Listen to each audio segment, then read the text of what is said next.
গাড়ি চালাইতেছি আজকে কোন জেলা পরিষদের? ধলাই ডিস্ট্রিক্ট জেলা পরিষদে সুস্মিতা ম্যাডামের গাড়ি চালাইতেছি আজকে 11 মাস ধরে। গত পরশু দিন সোমবারে আগরতলা একটা প্রোগ্রাম আসলো, এই ভগৎ সিং যুব আবাসে মিটিং আসলো ম্যাডামের।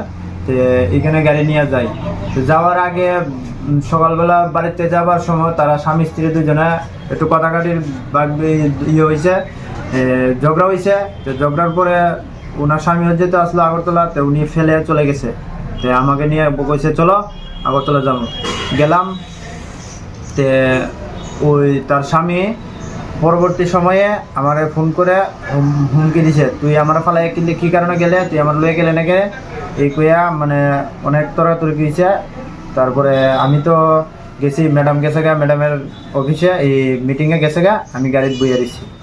পরবর্তী সময়ে তার হাজব্যান্ড বিবেক দাস গেছে আগরতলা গিয়া, আমি গাড়ি বইয়া দিছিলাম। তারপরে গিয়া আমার অনেক বিশ্রী ভাষায় গালাগালি কইরা বুকে একটা থাপড় মারছে, কইছে কিলিগা ফালাই আইস, খুব বিশ্রী ভাষায় গালি দিয়ে আইছে। পরবর্তী সময়ে আমি তার সিকিউরিটি, ম্যাডামের সিকিউরিটি ননীগোপাল দাস, তারে ফোন করছি পরে তে আইসে পরে এরপরে তর্কাতর্কি তার লগে চলছে।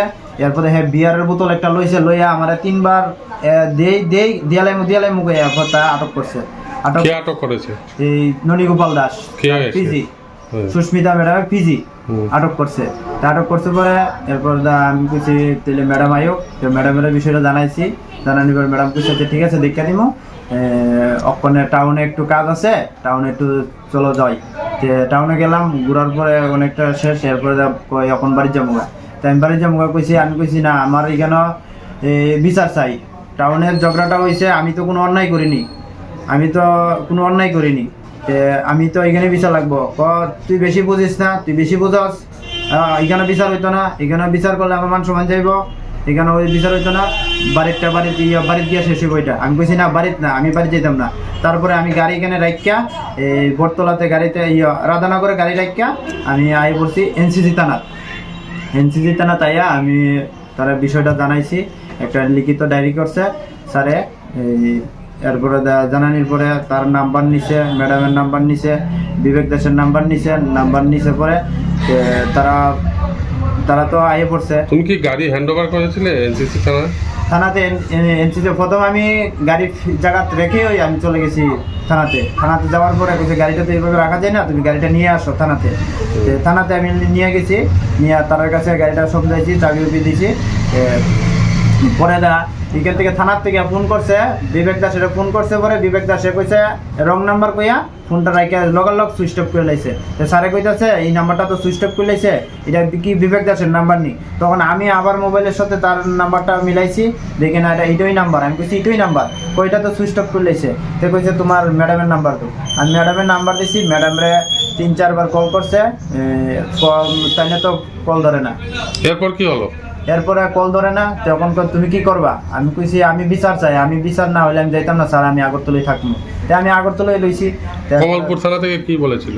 এরপর কমলপুর থানা থেকে আমার ফোন করেছে, কইছে তোমার নামে তো চুরির কেস হতে পারে, তুমি এমুক নি শান্তিরঞ্জন দাস নি। আমি তো এই তোমার নামে তো একটা কমপ্লেন আইছে, গাড়িটা তুমি চুরি হইতো বা এমন একটা আমার কাছে খবর আইছে, তুমি গাড়িটা কোথায় রাখছো? আমি কইছি গাড়িটা তো আমি থানাতে রাখছি, এনসিসি থানাত।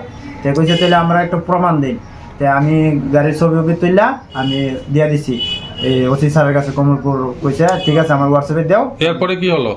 এরপরে তো দিয়ে আমি এরপরে কমলপুরতে আর কোনো আশ্বাস পাইনি, কইছে ঠিক আছে ও চলবো। তো এরপরে আমি বসে রয়েছি। এরপরে আমার ওসি স্যারে আগরতলার এই এনসিসি থানার ওসি কইছে তুমি একটা তোমার যে হ্যারাসমেন্ট করছে, মারামারি করছে, তুমি একটা লিখিত দাও। তো লিখিত দিতে গিয়ে আমার রাত্রে এসে গে, আমি নিজেও লিখতে পারি না। তো আমি একটা লেখার লেগে চেষ্টা করছি কিন্তু হয়নি। আমি লিখিত দিয়েছো? তাহলে পরে আমি লিখিত দিয়েছি। তোমার বাসা থেকে কেউ গিয়েছিল? আমার বাসা থেকে আমার 2টা ভাই গিয়েছে, 2জন ভাই গিয়েছে, তারা গেছে। পরে এরপর আমরা গেছি লিখিত দিবার লেগে চেষ্টা করছি রাত্রেবেলা, কিন্তু লিখিত আমরা জোগাড় করতে পারিনি, তাই আর দেওয়া হয়নি। তখন রাত্র বাজে 1টা, এই 1টার সময় আমরা থানাতে আমি বাড়ি তারা কইছি তোমরা যাও গা, আমি থানাতে থাকবো আজকে থেকে, আমি কালকে লিখিত দিয়ে বাড়ি থাকবো। এরকম টাইমে আমি যখন থানার ঢুকছি তখন 2জন লোক গেছে, তারা ডকুমেন্টস নিয়ে, গাড়ি ডকুমেন্টস নিয়ে 2জন লোক গেছে।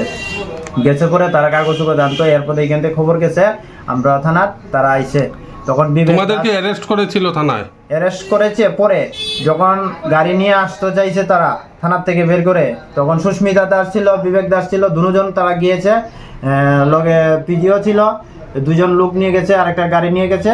তো গিয়ে আনতে গিয়ে আমরা বাধা দিয়েছি, বলে না আমরা বিচার হইনি, বিচার পাইনি, গাড়ি কি করে নিয়ে যাবে থানা থেকে, আমরা বাধা দিয়ে গেছি। বাধা দিতে গিয়া এই থানার থেকে আমরা থানাতে কইছি, এরপরে আমরা হ্যারেস্ট করছে, আমরা 3 বাইরে হ্যারেস্ট করছে থানাতে। তুমি থানায় লিখিত দিয়েছিলে?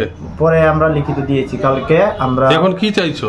আমরা সুষ্ঠু বিচার চাইছি, এটা তদন্ত করা হোক, সুষ্ঠু বিচার চাই। তোমার বেতন দিয়েছে? আমার বেতনও আটকে রয়েছে, আমার বেতন আটকে রয়েছে, আমি বেতনটা যেন পাই। এরপরে আমার যাওয়া আসলে ভাই তারা গেছে, এত টাকা খরচ হয়েছে, এটারও আমি চাই যেন আমি পাই সঠিক বিচার। শান্তিরঞ্জন দাস, জেলা পরিষদে গাড়ি চালাইতেছি আজকে। কোন জেলা পরিষদের?